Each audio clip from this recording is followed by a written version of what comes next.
All right. We're now moving on into chapter 12. We're dealing about third parties to a contract.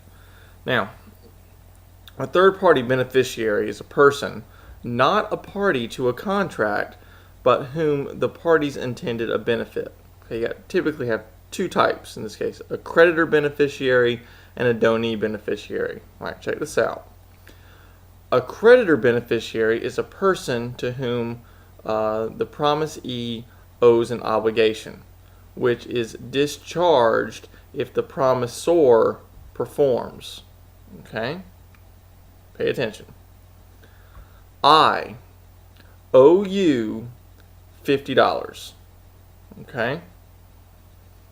What I do is I go to somebody else and I say, hey, I'll cut your grass for $50.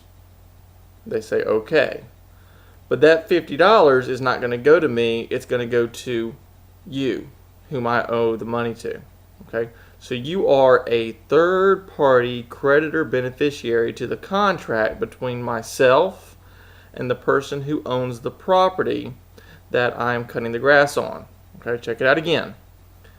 I owe you $50. I go and make a contract to cut grass with someone else for $50. I cut that grass. That person whom I cut the grass for pays you $50. Okay? That's a creditor beneficiary. Now, a donee beneficiary is a little bit different. Third party beneficiary for whom performance is a gift. Okay? All right. I have a daughter, Brianna. Okay? She's 7. Actually, where is she? Well, you can't see her. That's her right there. You can't see her head, but that's okay. All right. She grows up. She decides to get married to some boy. Okay. I enter into a contract with a general contractor to build her a house for her and her husband as a wedding gift. Okay. So the contract is between myself and the general contractor. The donee beneficiary is my daughter, Brianna, right there. Okay? How's that for pointing? That's pretty good. All right? So she benefits from the contract between myself and the general contractor. Okay? Now, an incidental beneficiary. Person who unintentionally benefits from performance of a contract. Okay? This one, the contract can't be enforced by the third party.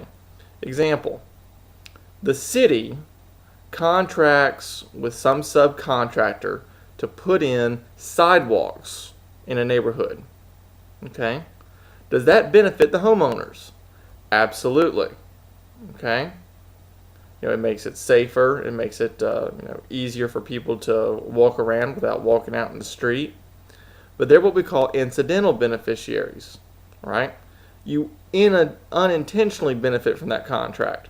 So let's just say, hypothetically speaking, that the contractor doesn't complete the sidewalks. Okay?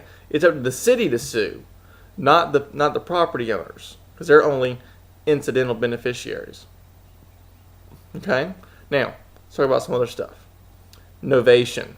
This is termination of a contract and substitution of a new one with same terms but a new party. Okay? All this is changing the names on a contract. Okay? That's all it is. You're keeping the exact same contract, you're just changing who's one of the parties. Okay? A lot of times you'll see this with corporations. Before the corporation is formed, the individuals will have to go out and actually make contracts on behalf of the corporation. Once the corporation is formed, they do a novation, meaning that the individuals who started the corporation are no longer liable under those contracts. It is now the corporation. Okay? Now, assignment. Right? This is conveyance of a right in a contract to a person, not a party. Right? You'll see this a lot with leases. Okay? Your lease, have a year lease. and you don't need it for the last 3 months. Okay? What you do is you assign your rights under that contract to some other party, meaning that they're going to go live in the house under the same terms and you're not going to come back. Okay? That's an assignment. If it was a sublease, you would be giving a smaller interest in the lease and you would be coming back. Okay, so assignment is a complete giveaway of your rights in the contract, whereas a sublease would be, a smaller portion of your lease and you're coming back. Now, delegation. This is a transfer of duties. Okay? Now, you assign your rights, but you delegate your duties. Okay? But it has to be substantially the same. Okay? Here's how it works. Batman. Okay? What does he do? He takes care of Gotham City, has a contract with Gotham. Okay? He can delegate his duty to protect that city to Superman. Why? Because Superman can do just as good a job, right? Substantially the same. Can he delegate his duty to Robin? No. Robin is just a sidekick. He can't do the same thing Batman does.